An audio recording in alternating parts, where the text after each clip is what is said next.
नमस्कार, बहुत स्वागत है आप सभी का। आप मुझे न्यूज़ 18 के डिजिटल प्लेटफॉर्म पर देख रहे हैं। मैं हूं आपके साथ जया मिश्रा। ऑस्ट्रेलिया के सिडनी में बॉन्डी बीच पर हुए आतंकवादी हमले की भारत, इटली, अमेरिका, फ्रांस सहित दुनिया के कई देशों ने कड़ी निंदा की है।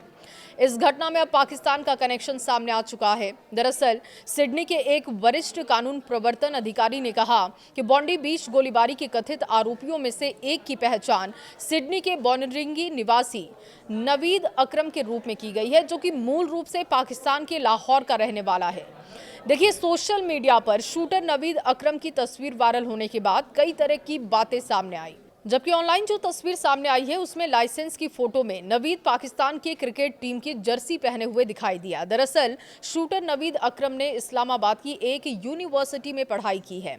उसने ऑस्ट्रेलिया के सिडनी के अल मुराद इंस्टीट्यूट में भी पढ़ाई की थी।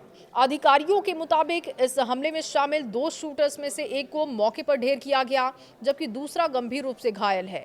अब पुलिस इस बात की भी जांच कर रही है कि कहीं कोई तीसरा हमलावर या इनका अन्य सहयोगी तो इसमें शामिल नहीं था। देखिए, ऑस्ट्रेलिया में आतंकवादी हमले की आशंका कुछ लोगों को पहले से थी। ये सिलसिला अक्टूबर 2023 में तब शुरू हुआ था जब हमास के आतंकियों ने इजराइल पर हमला कर 1200 लोगों का बेरहमी से कत्ल किया था। और इसके कुछ ही दिनों के बाद सिडनी में एक यहूदी बेकरी के सामने लाल रंग का उल्टा ट्रायंगल स्प्रे से तैयार किया गया था। ये ऑस्ट्रेलिया में दर्ज की गई पहली यहूदी विरोधी घटना थी, जिसके बाद से लगातार ऐसी घटनाएं घटती रहीं। देश भर में आगजनी, फायर बम हमले, दीवारों पर आपत्तिजनक नारे लिखने और इसके साथ ही नफरत फैलाने वाली भाषणों की घटनाएं भी तेजी से बढ़ीं। इन घटनाओं की बढ़ती संख्या के बीच खुफिया एजेंसी के प्रमुख ने यहां तक कहा कि यहूदी विरोध सबसे प्राथमिक खतरा बन चुका है। सिडनी के बॉन्डी बीच पर हुए हमले में उस आशंका को सच साबित कर दिया है जिसे लंबे समय से महसूस किया जा रहा था।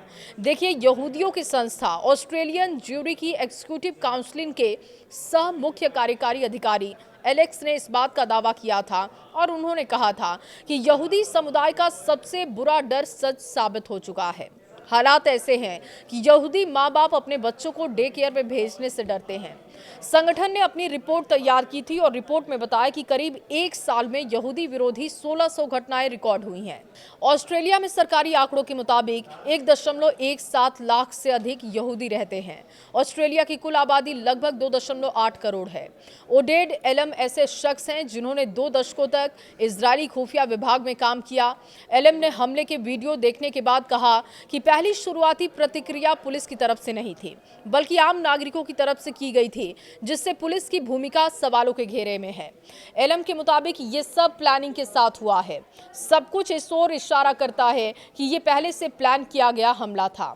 कहा तो ये भी जा रहा है कि सिडनी में आतंकी हमले को अंजाम देने वाला शख्स पहले से ही ऑस्ट्रेलियन सिक्योरिटी इंटेलिजेंस ऑर्गेनाइजेशन यानी कि ASIO के रडार पर था। आतंकी हमले को रोका नहीं जा सका, जिसकी वजह से लोगों की जान गई है। फिलहाल सिडनी में हुए आतंकी हमले के बाद पुलिस इसके पीछे के मकसद की जांच कर रही है। कमिश्नर ने घटनास्थल का जायजा लिया और घटनास्थल पर ISIS का झंडा मिलने की खबरों से इनकार किया, उस पर कुछ भी कमेंट नहीं किया। उन्होंने मकसद को समझने की अहमियत पर जोर दिया। गोलीबारी के दौरान 2 पुलिस अधिकारी घायल हुए हैं, जिनका अस्पताल में इलाज हो रहा है। पुलिस ने आने वाले दिनों में सुरक्षा बढ़ाने की बात कही। हमले से लोग सदमे में हैं। एक बार फिर दुनिया ने आतंक के भयावह रूप को देखा है और इस बार निशाने पर ऑस्ट्रेलिया का सिडनी शहर रहा, जो कि अपनी खूबसूरती की वजह से जाना जाता है।